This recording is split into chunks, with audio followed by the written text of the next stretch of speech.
நம்ம வந்து வெண்பொங்கல் சக்கரை பொங்கல் பண்ண போறோம். 2 வெங்கல பானை எடுத்து வச்சிருக்கேன். ஒன்று வந்து வெண்பொங்கல், ஒன்று வந்து சக்கரை பொங்கல், 2 வச்சிருக்கேன். நம்ம எதில் ஒன்றாலும் பண்ணிக்கலாம், 2 ஒரே அளவு தான். அது எப்படி பண்ணலாம் அப்படிங்கிறத காமிக்கிறேன், வாங்க பார்க்கலாம். வெங்கல பானை வந்து புதுசு, இது இப்போ தான் யூஸ் பண்ண போறேன். 2மே வாங்கியிருக்கேன் இப்போ தான். இந்த வெங்கல பானை எவ்வளோ உழக்குமா பிடிக்கும்? இது வந்து சின்ன டம்ளர் தான் போடும். ஏன்னு கேட்டால் நமக்கு பொங்கி பொங்கி வரும், நல்லா இழுத்து தாராளமாக கலரணும். அப்படின்னா சக்கரை பொங்கல் வந்து கொஞ்சம் கம்மியாக போடணும், வெண்பொங்கலுக்கு துளி கூட போடலாம், அவ்வளோதான். இந்த கரண்டி வாங்கியிருக்கேன். அதுக்கு அழகாக இருக்கு பாருங்க.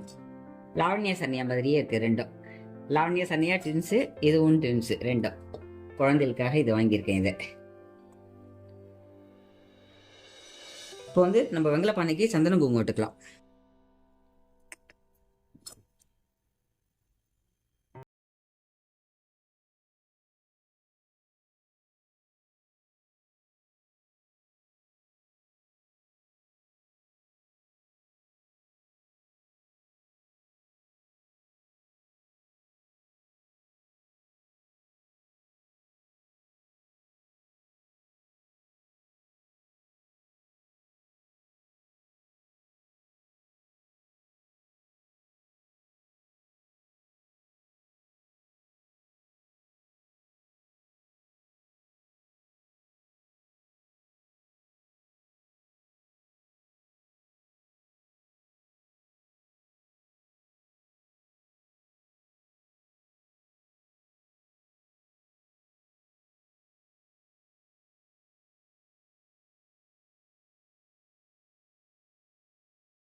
கொடுக்கணும். புதுசு போட்டுட்டோம் அப்படின்னா கஞ்சி சாதம் மாதிரி வந்துடும், பொங்கி பொங்கி ஒரு மாதிரி குழ குழன்னு வர மாதிரி ஆயிடும், அது டேஸ்ட் வர.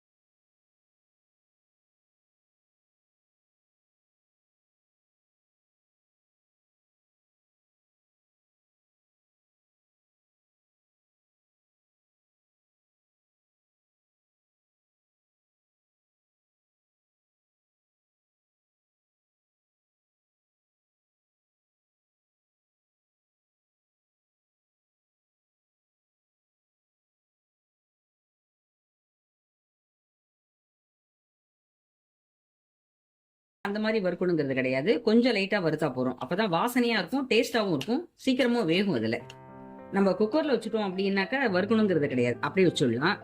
நம்ம நேரா வெங்கல பானையில வைக்கிறோங்கிற பட்சத்துக்கு இது இந்த மாதிரி கொஞ்சம் வறுத்துட்டு பண்ணினா சீக்கிரம் வேகும், வாசனையா இருக்கும். அவ்வளவுதான். உங்களுக்கு எது சௌகரியமோ பண்ணுங்க. நான் வந்து என்னோட மெத்தட்ல நான் உங்களுக்கு சொல்லியிருக்கேன். இப்போ இதுக்கும் வறுத்துட்டோம். அடுப்பு ஆஃப் பண்ணிட்டு இதையும் வந்து ஒரு பேசல மாத்திக்கலாம். இதை அதை விட கொஞ்சம் முன்பதம் இது. இப்போ வந்து மஞ்சள்லாம் கிடைக்காது, பச்சை மஞ்சள்லாம் முன்னாடியே வந்துடுது. மஞ்சள் கொத்துங்கிறது அந்த டயத்தில் தான் வரும், போகி அன்னைக்கு வரும், அப்போ நம்ம வாங்கிக்கலாம். இப்போ இதை உங்களுக்கு எப்படி பண்ணணுங்கிறதுக்காக தான் இதை காமிக்கிறேன். இதை வந்து இறக்கி வச்சுட்டு அதுக்கப்புறமா கட்டும்போது உங்களுக்கு காமிக்கிறேன். பச்சை மஞ்சள் இப்போ கிடைச்சிருக்கு பாருங்க. சக்கரை பொங்கலுக்காக இதை வச்சிருக்கேன், பால் வச்சிருக்கேன். முதல்ல பால் அதுக்கு விட்டுக்கலாம். இது வந்து சக்கரை பொங்கலுக்கு நிறைய இருக்கட்டும், வெண்பொங்கலுக்கு வந்து கொஞ்சம் நிதானமாக இருந்தா போகிறோம், சும்மா துளி பேருக்காக விட்டா போகிறோம். இப்போ ஜலம் வந்து 1க்கு 4 வச்சோம்னாக்கா சரியா இருக்கும். அப்படி வேணும் அப்படின்னா இன்னும் கொஞ்சம் விட்டுக்கலாம். நமக்கு அரிசி வந்து பழசு அப்படிங்கிறதுனால கொஞ்சம் கூடுதலா செலவாகும், பார்த்து பார்த்துன்னு விட்டுக்கலாம். ஏன்னா பால் 1 டம்ளர் விட்டுருக்கும் அதுல.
இப்போ வந்து நல்லா குழஞ்சிருது சக்கரை பொங்கலோடது. அதில் வந்து துளி போகிற கல்லுப்பு போட்டுருக்கேன்.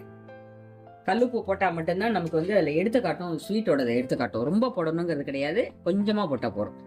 இப்போ வந்து நல்லா குழஞ்சிருது. இப்போ வந்து நம்ம வந்து வெல்லத்தை போட்டுக்கலாம்.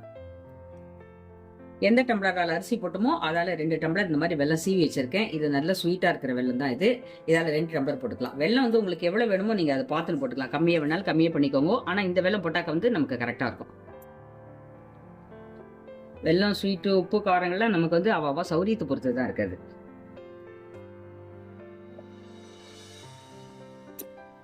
அரிசி வந்து நல்லா குழையணும். சாதம் குழஞ்சதுக்கு அப்புறமா தான் நம்ம வந்து வெல்லம் போடணும்.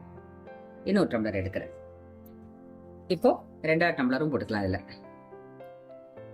1 டம்ளர் அரிசினா 2 டம்ளர் 2 டம்ளர் வெல்லம். சீவின வெல்லமா இருக்கணும், கட்டி கட்டியா இருக்கக்கூடாது. சீவின வெல்லமா இருக்கணும். என்ன கட்டி கட்டியா போட்டோம்னா ஒரு 4 கட்டி போட்ட நாளைக்கு ரொம்பிடும். அதனால அந்த ஸ்வீட் போறாது. அது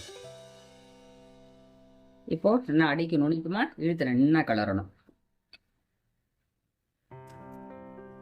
சக்கரை பொங்கல்ங்கிறது வந்து எல்லாருக்குமே தெரிஞ்ச விஷயம்தான். அது எல்லாருக்கும் எப்படி பண்ணணுங்கிறது எல்லாருக்கும் தெரியும். அது இருந்தாலும் வந்து 2026 வர பொங்கல் வந்து எல்லாருக்கும் நல்ல விதமா அமோகமா வாத்துல கல்யாணம் ஆகிறதோ, குழந்தை பிறக்கிறதோ, குழந்தைகள் படிக்கிறதோ, வேலை விஷயமோ எல்லாருக்கும் நன்னா வரணும். நம்ம சுவாமியை பிரார்த்தனை பண்ணிட்டு தை பிறந்தால் வழி பிறக்கும் அப்படின்னு சொல்றோம் இல்லையா? அது மாதிரி எல்லாருக்கும் உடம்பு ஆரோக்கியத்திலேருந்து ஆரம்பிச்சு எல்லாருக்கும் சௌரியமா வரணும். இப்ப வந்து இந்த வெள்ளம்லாம் இலகி எல்லாம் வர பார்த்து நமக்கு வந்து கரெக்டா இருக்கும். இது பொங்கல் வந்து இந்த பானை ஃபுல்லா, வெங்கல பானை ஃபுல்லா வரும் நமக்கு. வெல்லம் போட்டிருக்கிறதுனால அது கொஞ்சம் நல்லா கரையணும். சிம்மில் வச்சுட்டு பார்த்து கலரிலே இருக்கணும். அது ஏன்னா அடி பிடிச்சிரும். அதனால பார்த்துக்கோங்க. அந்த வெல்லம் கரைஞ்சி அந்த பாகு வாசனை வந்ததுக்கு அப்புறம் இறக்கினா நமக்கு வந்து கரெக்டாக இருக்கும். அடுத்தது வந்து நமக்கு வெண்பொங்கலும் வந்து ரெடி ஆகின்னு இருக்கு. இப்போ இதுக்கு தேவையான உப்பை போட்டு விடலாம். நம்ம இதுவும் கிட்டத்தட்ட குழஞ்சிருது. இப்போ உப்பு போட்டோம்னா சேர்ந்து குழஞ்சிடும் நமக்கு கலரும் போது. இல்லைனாக்கா நமக்கு அடியில் ஒரு பக்கம் உப்பு கம்மியாக இருக்கிற மாதிரி இருக்கும், மேலே ஒரு மாதிரி ஜாஸ்தியாக இருக்கும். அதனால இப்போ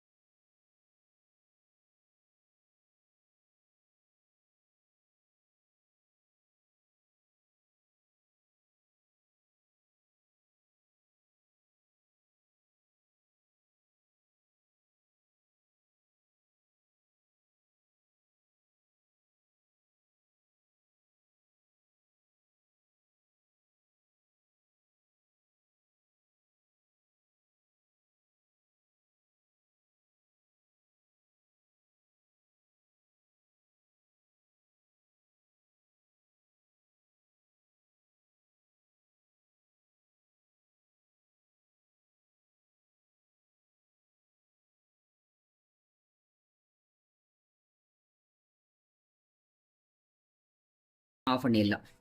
அதுக்கப்புறமா நம்ம வந்து தாளிச்சு கொட்டிக்க வேண்டியதுதான். இதில் முந்திரி பருப்பு, திராட்சை எல்லாமே நெய்யில். இப்போ நம்மளோட வெண்பொங்கலும் வந்து ரெடி ஆகிடுது. இதில் வந்து மேலே பருப்பு தெரிகிற மாதிரி இருக்கும். நம்ம வெங்கலப்பானையில் வைக்கிறதுனால நேராக இருக்கிறதுனால அது அப்படி தான் தெரியும். இதே குக்கரில் வச்சுட்டோம் அப்படின்னா பைத்தம்பருப்பு உரு தெரியாமல் அப்படியே குழஞ்சிடும். அரிசி நல்லா குழஞ்சிடுத்து, பைத்தம்பருப்பு லேசாக தெரியுது பாருங்க, வெந்திருக்கு. ஆனால் மேலே அப்படியே தெரிகிற மாதிரி இருக்குது. இதே குக்கரில் வச்சுட்டோம் அப்படின்னாக்கா நமக்கு வந்து எல்லாமே உருவி தெரியாத நன்னா குழஞ்சிடும். நன்னா ஆனாலும் வெந்து போயிடுது. இப்போ நம்ம வந்து சக்கரை பொங்கலுக்கு முதல்ல தாளிச்சு கொட்டிக்கலாம். அதுக்கு வந்து நெய் விட்டுருக்கேன். இதால் வந்து 1 ஸ்பூன் விட்டுருக்கேன். எப்பொழுதுமே நம்ம வந்து நெய்யை முதல்ல சூடாக இறக்கி வச்சுட்டு அதில் எவ்வளோ நெய் விட்டாலுமே அதில் இழுத்துடும். அதனால கொஞ்சம் ஆறினதுக்கு அப்புறமா திரும்ப மேலே விட்டுண்டா சரியா இருக்கும். நமக்கு வந்து தாளிச்சு கொட்டுறதுக்கு எவ்வளோ வேணுமோ அவ்வளோ விட்டுருக்கேன். அதுக்கப்புறமா கலரிட்டு நல்லா ஆறினதுக்கு அப்புறமா நம்ம விட்டோம்னாக்கா நெய் வந்து மேலிட்டு நன்னா இருக்கும். எவ்வளோ நெய் விட்டாலும் சூட்லேயே விட்டுட்டோம்னா உங்களுக்கு தெரிஞ்சுக்கோங்க, அப்படியே இழுத்துடும், நெய் போறாத மாதிரியே இருக்கும். அரை சூடு கொஞ்சம் வெதப்பான சூடு வரைச்சே நம்ம விட்டுடணும். அதுக்கும் ஆறினதுக்கு அப்புறம் விட்டுட்டா நெய் மேலேயே கையெல்லாம் பிசு பிசுன்னு அப்படியே மேலே இருக்கும். அதில் இலகிக்காது, உரு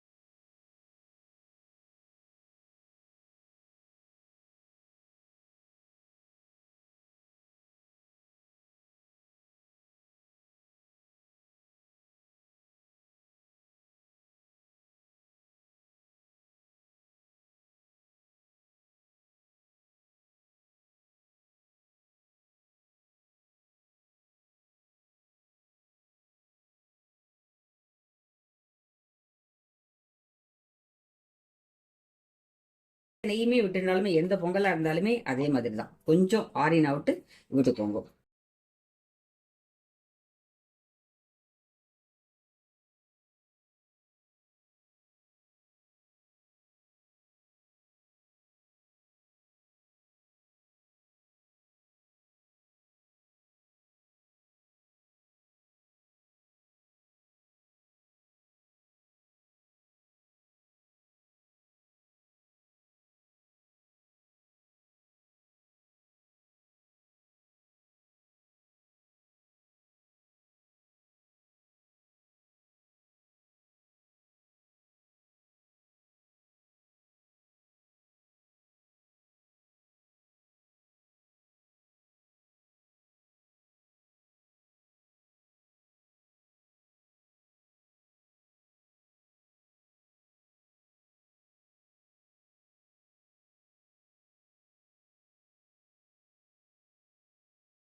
இப்போ நம்மளோட சக்கரை பொங்கல், வெண்பொங்கல் எல்லாமே ரெடி ஆயிடுத்து. இப்போ இதுக்கு வந்து மஞ்சள் கட்ட போகிறோம். அதை எப்படி கட்டலாம் அப்படிங்கிறத காமிக்கிறேன் வாங்க. இப்போ இதுக்கு வந்து நான் மஞ்சள் கயிறில் இந்த மாதிரி மஞ்சள் கட்டியிருக்கேன். அது வந்து பச்சை கொத்து, இஞ்சி கொத்து, மஞ்சள் கொத்து எல்லாம் கிடைக்கும் போது அதில் அப்படியே நிறைய படல் படலாக இருக்கும். அதனால அப்போ அதில் நிறைய மஞ்சள் இருக்கும். இதில் வந்து உங்களுக்கு காமிக்கணுங்கிறதுக்காக இப்படி வச்சிருக்கேன் இப்போ. அப்போ வந்து அது இலையோட இருக்கும் நிறைய, அதனால நம்ம சேர்த்து நிறைய கட்டுவோம். இப்போ வந்து அந்த இலை கிடைக்காததுனால நான் வந்து இதில் மஞ்சளில் கட்டியிருக்கேன். இப்படி கயிறில் காமிக்கிறதுக்கு தான் பண்ணியிருக்கேன். போகி அன்னைக்கு நிறைய வரும் அது. அப்போ நீங்கள் வந்து நிறைய வாங்கி கட்டிக்கலாம். அதில் இது மாதிரி இருக்கணும். நம்ம வந்து பண்ணுறதுக்கு முன்னாடி சந்தன மஞ்சள்லாம் மஞ்சள் குங்குமம் எல்லாம் விட்டுடணும். அதுக்கப்புறமா இறக்கி வச்சுட்டு அதுக்கப்புறமா இதை வந்து கட்டணும். முன்னாடியே கட்டிட்டோம் அப்படின்னா நம்ம அடுப்பில் வைக்கும்போது அந்த தழை அப்படிலாம் அந்த மஞ்சள் இலை இருக்கு இல்லையா, அதெல்லாம் அப்படியே கன்னி போய் கருகி போயிடும். அப்படியே பச்சுன்னு இருக்காது, மஞ்சள்லாம் வாடி இந்த மாதிரி போயிடும். கீழே இறக்கி வச்சு அதுக்கப்புறமா தான் நம்ம நேவதி பண்ணும்போது அப்போ தான் கட்டணும். இது மாதிரி இருக்கணும்.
இப்போ இதுவும் நல்லா குழஞ்சிடுது.